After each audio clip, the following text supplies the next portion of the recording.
தமிழ் இதழ்களில் 40 வயதான பெரியவர் என்றும் 60 வயதான முதியவர் என்றும் எழுதுவார்கள்.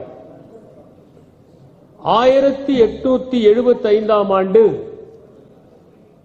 நண்பர்கள் சமூக சட்டம் என்கிற அமைப்பு 50 வயது ஆனவர்களை வயோதிகம் என்று அறிவித்தது. ஐக்கிய நாடுகள் அமைப்புகளில் எந்த வயது வயோதிகத்தை குறிக்கிறது என்று பொதுவாக ஒத்துக்கொள்ளாவிட்டாலும் இங்கிலாந்தை பொறுத்தவரை 60 ஆண்டு ஆனவர்களை வயோதிகர்கள் என்று ஒத்துக்கொள்ளும் மனப்பான்மை இருந்தது. அண்மையில் ஓர் ஆய்வை உலக சுகாதார நிறுவனம் WHO செய்து முக்கியமான முடிவுகளை வெளியிட்டிருக்கிறார்கள். அதில் அண்டர் ஏஜ் என்று சொல்லப்படுகிறவர்கள் 17 வயது வரை ஆனவர்கள், 18 65 வயது ஆனவர்கள் யூத், 65 80 வயது ஆனவர்கள் மிடில் ஏஜ், 80 99 ஆனவர்கள் சீனியர் சிட்டிசன்ஸ், 100க்கு பிறகு ஆனவர்கள் வெரி எல்டர்லி பீப்புள். அந்த வகையில் பார்த்தால் 60 என்பது இப்போது ஒரு வயதே அல்ல. யாரையாவது 60 வயதானவர்களை வயோதிகர்கள் என்று சொன்னால் அவர்கள் ஏற்றுக்கொள்வதும் இல்லை, முதலில் கண்டுபிடிக்க முடிவதில்லை. அதற்கு காரணம் நவீன உபகரணங்கள். அடுத்ததாக இருக்கிற பிரச்சனை, ஒரு காலத்திலே உண்மையிலேயே போதிய அளவிற்கு ஊட்டச்சத்துக்கள் கிடைக்காததனாலும் உணவு தானியங்கள் கிடைக்காததனாலும் வாழ்க்கை கரடுமுரடாக இருந்ததாலும் வயோதிகத்தின் ரேகைகள் முகத்தில் படிவது உண்டு. பார்த்தவுடன் அவருடைய வயதை கணக்கிட்டு விட முடியும். காரணம், இளமையிலே சரியான சாப்பாடு இல்லாமை, அதிக குடும்ப உறுப்பினர்கள் இருப்பார்கள், எல்லோருக்கும் தேவையான உணவு கிடைக்காது, நெருக்கடியான வாழ்க்கையை வாழ்வார்கள், தங்களை பனியிலும் வெயிலிலும் பாதுகாத்துக் கொள்ளும் கருவிகள் கிடையாது.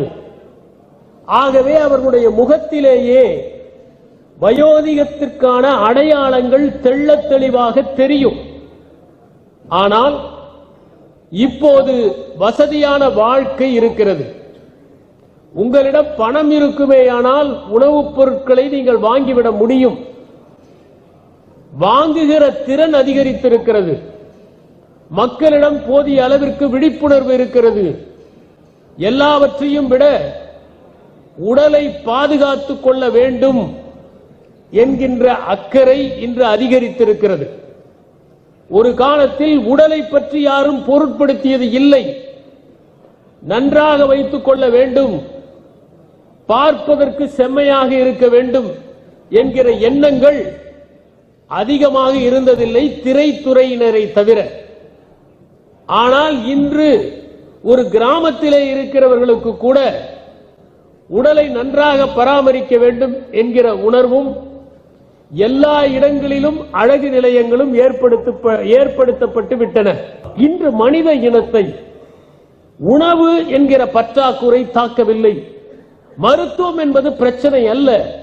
இயற்கை இடர்பாடுகளை கூட சமாளிக்கிற திறன், அவற்றை நிர்வகிக்கின்ற முறையான நிர்வாகம் வந்துவிட்டது. அதுவும் பிரச்சனை அல்ல. ஆனால் மனிதன் பிறந்ததிலிருந்து தொடர்ந்து ஒன்றிற்கு ஆட்பட்டு கொண்டே இருக்கிறான். அதுதான் அவனுக்கு மிகப்பெரிய எதிரி. அது வேற எதுவும் இல்லை, மன அழுத்தம் ஒன்றுதான். மகிழ்ச்சியாக இருப்பதைப் போல இங்கே சிரித்துக் கொண்டிருக்கிற அத்தனை பேருக்குள்ளும் உள்ளே ஒரு மனம் ஓடிக்கொண்டிருக்கிறது. அங்கே என்ன நடந்து கொண்டிருக்கிறதோ, நாம் இங்கு வந்து விட்டோம், அங்கே சரியாக இருக்குமோ, வீட்டில் என்ன பிரச்சனையோ, நம்முடைய நிறுவனத்தில் என்ன பிரச்சனையோ என்கிற ஒரு சிந்தனை இணைக்கோடாக ஓடிக்கொண்டே இருக்கிறது. எல்லோருமே மன அழுத்தத்தின் பால் இருக்கிறார்கள். யாரை கேட்டாலும் அவர்கள் மகிழ்ச்சியாக இருப்பதாக கூறுவதில்லை. ஆனால் எல்லோருமே மகிழ்ச்சியாக இருப்பதைப் போல நடித்துக் கொண்டிருக்கிறார்கள். எல்லோரும் சிரித்துக் கொண்டிருக்கிறார்கள். சின்ன வயதிலே பற்றாக்குறையோடு கொண்டாடப்பட்ட பண்டிகையில் இருந்த மனமகிழ்ச்சி இன்று அபரிமிதமான வசதிகள் இருக்கிற போது பலருக்கு கிடைப்பதில்லை. ஏனென்றால் மன அழுத்தம் என்கிற ஒன்றுதான் இன்று மிகப்பெரிய பிரச்சனை. நீங்கள் பல இடங்களுக்கு சென்றால் அங்கே வயது குறைவானவர்கள் இதயத்தில் பிரச்சனை என்றும் நுரையீரலிலே பிரச்சனை என்றும் கல்லீரல் பாதிப்பு என்றும் அனுமதிக்கப்பட்டிருப்பதை பார்க்கலாம். அவர்கள் எல்லோரும் சொல்வது வாழும் முறை, லைஃப் ஸ்டைல் என்பதுதான் இன்று பெரும்பாலான நோய்களுக்கு காரணமாக இருக்கிறது என்று. ஒரு காலகட்டத்திலே மூளையை பற்றி ஆராய்ச்சி செய்கிறவர்கள் அதிக திறன் இல்லாத சாதனங்களை வைத்துக் கொண்டு மூளையை ஆராய்ச்சி செய்தார்கள். அப்போது அவர்கள் சொன்னது, பிறக்கிற போது ஒரு குழந்தைக்கு 23% தான் மூளை இருக்கிறது.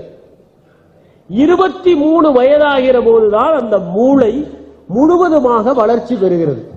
ஆகவே நாம் அனைவருமே மூளை முழுவதுமாக வளர்வதற்கு முன்பே கல்லூரியை முடித்து விடுகிறோம். 23 வயதாகிற போது மூளை முற்று பெறுகிறது. 40 வயதிற்கு பிறகு மூளையிலே இருக்கிற 100 பில்லியன் நியூரான்களில் பல நியூரான்கள் தொடர்ந்து இறந்து கொண்டே இருக்கின்றன. நியூரான் இறந்தால், நரம்பணு காலியானால் அதை திரும்ப புதுப்பிக்க முடியாது. அதனால்தான் தொடர்ந்து மனிதன் பலவீனமாகிறான், ஞாபக சக்தி குறைகிறது, அவனுக்கு பல்வேறு தடுமாற்றங்கள் ஏற்படுகின்றன என்றெல்லாம் சொன்னார்கள். இப்போது சக்தி வாய்ந்த கருவிகள் வந்துவிட்டன. இவற்றை வைத்து மூளையை ஆராய்ச்சி செய்தவர்கள் சொன்னது, மூளை தொடர்ந்து புதிய புதிய நரம்பணுக்களை உற்பத்தி செய்து கொண்டே இருக்கிறது. ஹிப்போகாம்பஸ் என்கிற பகுதிதான் நம்முடைய ஞாபக சக்திக்கு மிகவும் முக்கியமான ஒரு பகுதி. ஹென்றி மொலைசன் என்கிற ஒருவர், அவருக்கு அடிக்கடி வலிப்பு வந்தது. உடனே அவருடைய மருத்துவர் அந்த ஹிப்போகாம்பஸ் என்கிற பகுதியை கத்தரித்து துண்டித்து விட்டார். அதற்கு பிறகு அவருக்கு ஞாபக சக்தி குறைந்து போய் சாப்பிட்டதே தெரியாமல் மறுபடியும் சாப்பிட்டு குண்டானார். ஆனால் ஏற்கனவே அவர் என்னென்ன செய்தாரோ அதையெல்லாம் செய்வதில் பிரச்சனை இல்லை. சைக்கிள் ஓட்டினார், நீச்சல் அடித்தார், அவற்றையெல்லாம் செய்தார். அப்போதுதான் செய்முறை நினைவாற்றல் என்கிற ஒன்றும் அறிகிற நினைவாற்றல் என்கிற ஒன்றும் இருக்கிறது என்பதை கண்டுபிடித்தார்கள். Procedural memory. நீங்கள் மிதிவண்டி ஓட்டுவது என்பது ப்ரொசீஜரல் மெமரி, நீச்சல் அடிப்பது என்பது ப்ரொசீஜரல் மெமரி. அது ஒருபோதும் மறக்காது. சின்ன வயதில் நீங்கள் மிதிவண்டியை இயக்கி இருப்பீர்கள். ஆனால் இப்போது கூட 40 ஆண்டுகளுக்கு பிறகு கூட உங்களால் மிதிவண்டியை ஓட்ட முடியும். மறந்து போய்விட்டது என்று யாரும் சொல்வதில்லை. ஆனால் சின்ன வயதில் இல்லை, 10 ஆண்டுகளுக்கு முன்னால் படித்த ஒரு பாடத்தை நமக்கு தேர்வு எழுத சொன்னால் மிகவும் சிரமம். நாம் அனைவருமே இன்று ஒரு பொறியியல் தேர்வை எழுதினால் எத்தனை பேர் இதில் தேர்ச்சி பெற முடியும் என்பது நமக்கு தெரியும். காரணம், அவற்றையெல்லாம் நாம் மறந்துவிட்டோம். காரணம், அவை அனைத்துமே செமண்டிக் மெமரியில் வருகிறதே தவிர ப்ரொசீஜரல் மெமரியில் வரவில்லை. எதையெல்லாம் நாம் செய்முறை வகுப்புகளாக செய்தோமோ அவையெல்லாம் நம் ஞாபகத்தில் இருக்கின்றன. அதனால்தான் பொறியியல், மருத்துவம் போன்றவற்றில் படிப்பதை விட செய்வதற்கான வாய்ப்புகள் அதிகம், அதிக வகுப்புகள் கொடுக்கப்படுகின்றன. அந்த ஹென்றி மொலைசன் என்பவரிடமிருந்துதான் நம்முடைய நீண்ட கால நினைவாற்றலை தக்க வைத்துக் கொள்வது ஹிப்போகாம்பஸ் என்று கண்டுபிடித்தார்கள். நம்முடைய ஹிப்போகாம்பஸ் பகுதியில் புதிய நரம்பணுக்கள் உற்பத்தி ஆகிக்கொண்டே இருக்கின்றன. ஆனால் அது உற்பத்தி ஆவதற்கு நாம் சில காரியங்களை செய்ய வேண்டும். முதலாவதாக தொடர்ந்து இயங்கிக் கொண்டே இருக்க வேண்டும். எதையாவது புதிதாக படித்துக் கொண்டும் தெரிந்து கொண்டும் கற்றுக்கொண்டும் நாம் இருக்க வேண்டும். நமக்கு 60 வயது ஆகிவிட்டது, இதற்கு மேல் நாம் படிப்பதற்கு ஒன்றுமே இல்லை என்று நினைத்தால் புதிய நரம்பணுக்கள் உற்பத்தியாகாது. ஒரு நாளைக்கு 200 - 300 நரம்பணுக்கள் ஹிப்போகாம்பஸில் உருவாகிக் கொண்டே இருக்கிறது. அப்படி உருவாகிற புதிய நரம்பணுக்கள் இறக்கிற நரம்பணுக்களுக்கு இழப்பீடு செய்வதாக இருக்கிறது. இன்னும் சொல்ல போனால் நம்முடைய பழைய மூளை முற்றிலுமாக போய் ஒரு புதிய மூளையை கூட நம்முடைய செயல்பாட்டுகளால் உண்டாக்க முடியும். அதற்கு நியூரோஜெனிசிஸ் என்று பெயர்.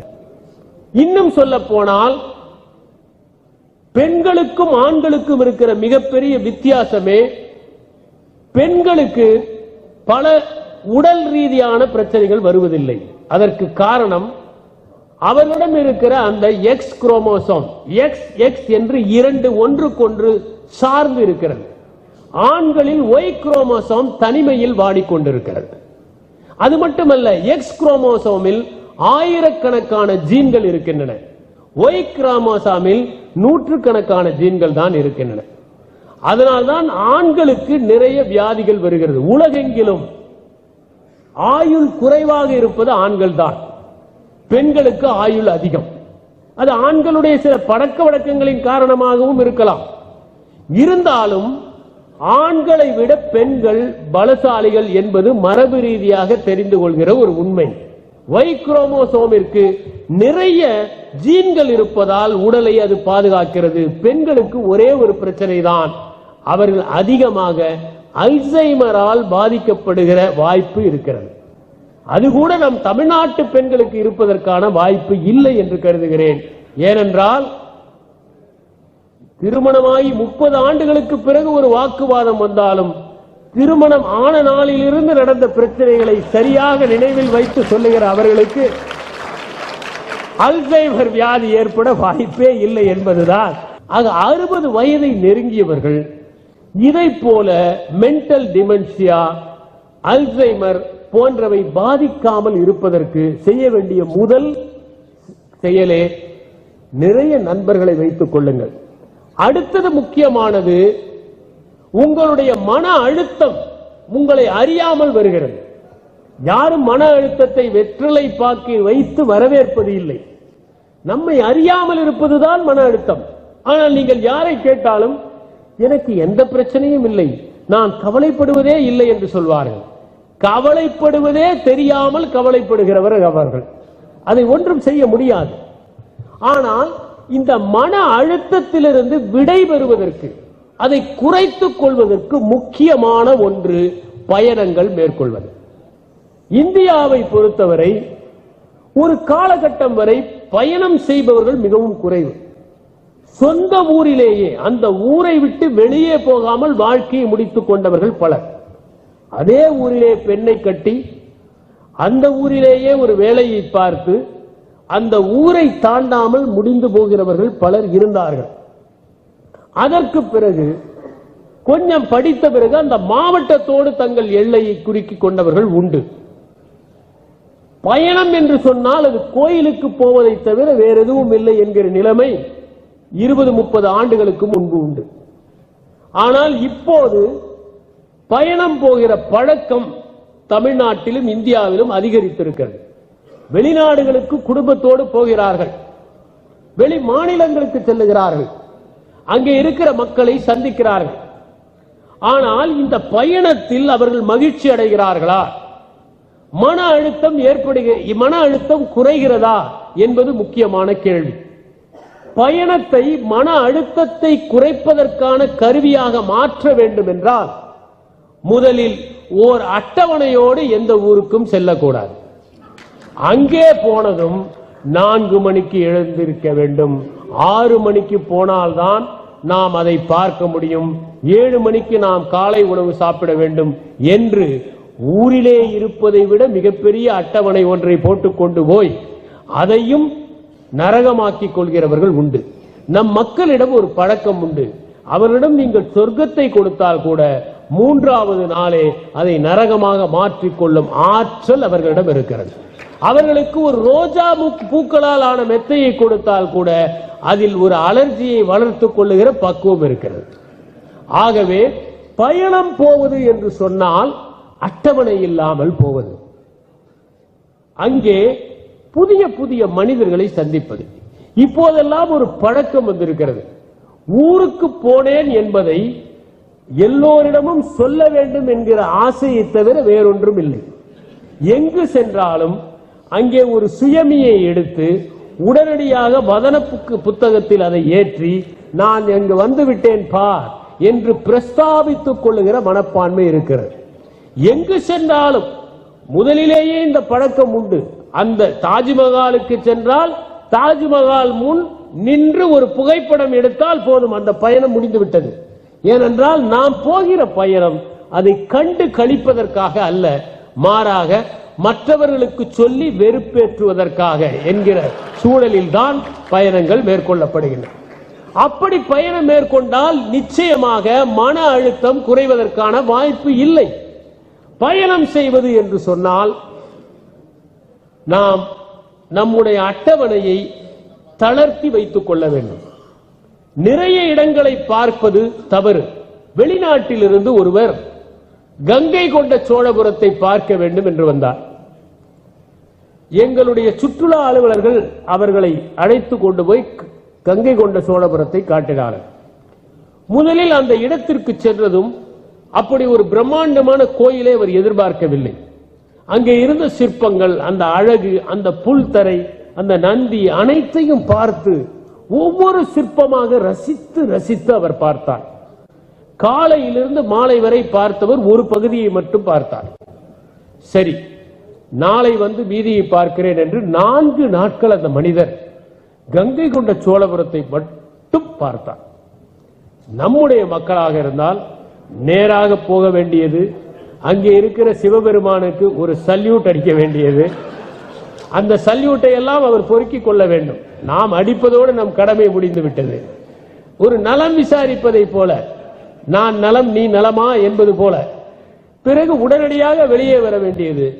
கோயிலில் செலவழிக்கிற நேரத்தை விட வெளியே பஜ்ஜி போண்டா தேநீர் வாங்கி சாப்பிடுவதற்காக செலவழிக்கிற நேரம் அதிகம். நான் பார்ப்பேன், பல நீர்வீழ்ச்சிகள் ஓடிக்கொண்டிருக்கும். அந்த கீழே விழுந்து கொண்டு அற்புதமாக ஆர்ப்பரிப்பான பனி திவலைகளை போன்ற அந்த வெள்ளை அருவியை பார்த்து ரசிப்பதை விட, குளித்து ரசிப்பதை விட, அருகிலே போய் ஏதாவது ஒன்றை சாப்பிட்டுக் கொண்டு அதிலே மூழ்கி சத்தமாக அங்கே இவர்கள் ஒரு செயற்கையான ஒரு பாட்டை வைத்து அந்த இனிமையான ஓசையை, முரசு அறைவதை போல வருகின்ற அந்த ஒளியை இந்த செயற்கைகளால் மங்கடித்து விட்டு ஏதோ ஒரு ஊருக்கு போனோம் என்று சொல்லிக் கொள்ளுகிற மனிதர்களை பார்க்கிறோம். ஆனால் அவரோ 4 நாட்கள் கங்கை கொண்ட சோழபுரத்தை பார்த்தார். பார்த்து பிரமித்து பல்வேறு கோணங்களில் இருந்து அதை மட்டும் புகைப்படம் எடுத்து அதை பற்றிய குறிப்புகள், ஒவ்வொரு கல்வெட்டையும் பார்த்து குறிப்புகள் எடுத்துக்கொண்டு, அதற்கு பிறகு அவர் மிகவும் நன்றாக இருந்தது என்று சொன்னதும் நம்முடைய மக்கள் அவரிடம் சொன்னார்கள், இதற்கே அசந்து போய் விட்டீர்களே, இவருடைய தந்தை பிரகதீஸ்வரர் கோயில் என்கின்ற மிகப்பெரிய கோயிலை எழுப்பியிருக்கிறார், அதை நீங்கள் வந்து பார்க்க வேண்டும் என்றார்கள். அவர் சொன்னார், இந்த நினைவுகளோடு நான் செல்ல இருக்கிறேன், இன்னொன்றை பார்த்து இந்த அனுபவத்தை நீர்த்து போக செய்ய விரும்பவில்லை. பயணம் என்பது அட்டவணைகளோடு இருப்பது அல்ல, மாறாக உண்மையான பயணம் மக்களோடு பழகுவதில் அதிக எதிர்பார்ப்புகள் இல்லாமல் எங்கு சென்றாலும். நமக்கு ஒரு அழகான மலைவாழ் தலத்திற்கு செல்ல வேண்டும், ஆனால் அங்கேயும் ஒரு ஷாப்பிங் மால் வேண்டும். அங்கே செல்வது ஒரு ஓய்வுக்காக என்பது தெரிவதில்லை. என்னிடம் சிலர் கேட்பார்கள், தமிழ்நாட்டிலே எந்த விதமான வணிகமயமும் இல்லாத ஒரு மலைவாழ் தலத்தை கூறுங்கள். நான் சொல்வேன், நீங்கள் ஏற்காடு செல்லலாம், ஏலகிரி செல்லலாம், அங்கே பார்ப்பதற்கு என்ன இருக்கிறது, மலையே இருக்கிறது என்று சொல்லுவேன். நீங்கள் ஏன் பார்ப்பது என்று சொன்னால் மனிதன் வடித்தவற்றை பார்க்க விரும்புகிறீர்கள், இயற்கை வடித்தவற்றை பாருங்கள், பார்த்து கொண்டே இருக்கலாம். நீங்கள் நடந்து நடந்து ஒவ்வொரு மரத்தையும் பார்க்கலாம். நாம் நம் வீட்டிற்கு முன்னால் நின்று கொண்டிருக்கிற கொன்றை மரத்தை கூட முழுமையாக பார்த்தது இல்லை. அதற்கெல்லாம் நமக்கு அவகாசம் இல்லை. எத்தனையோ இளைஞர்கள் மண்ணில் கால் வைக்காமலேயே மண்ணுக்குள் சென்று விடுகிறார்கள். எத்தனை பேருக்கு இந்த மண்ணிலே விளையாடி வெறும் கால்களோடு ஓடி இந்த மண்ணை மிதித்து தரிசித்து அனுபவித்த அந்த மகிழ்ச்சி கிடைக்கும் என்று நினைத்து பாருங்கள். ஆக நாம் மன அழுத்தத்தை குறைப்பதற்கு நிறைய பயணங்கள் மேற்கொள்வது நல்லது. நல்ல நண்பர்களை வைத்திருக்க வேண்டும். அடுத்தது முக்கியமான ஒன்று, இரவு நேரத்தில் குடும்பத்துடன் உணவு சாப்பிடுதல். ஒரே ஒரு வேளை குடும்பத்தோடு உணவு சாப்பிடுவது அவசியம். காலையில் சாப்பிட முடியாது, மதியம் நிச்சயமாக முடியாது. ஏனென்றால் அலுவலகத்தில் இருப்போம் அல்லது ஏதோ ஒரு களப்பணியிலே இருப்போம். இரவு நேரத்தில் அமைதியாக அமர்ந்து வீட்டில் இருக்கிற அத்தனை பேரும் அந்த உணவை ரசித்து சாப்பிடுவது உடலுக்கும் நல்லது, மனத்திற்கும் நல்லது, மன அழுத்தத்திற்கும் நல்லது. அடுத்ததாக முக்கியம், வாரத்திற்கு ஒரு நாள் வீட்டில் இருக்கிற எல்லோரும் அமர்ந்து அந்த வாரம் என்ன நடந்தது என்பதை பற்றி பேச வேண்டும். அவர்கள் வாழ்க்கையில என்ன நடந்தது, நாம் எத்தனை நேரம் நம்முடைய குடும்பத்தில் நடந்தவற்றை விவாதித்துக் கொண்டிருக்கிறோம்.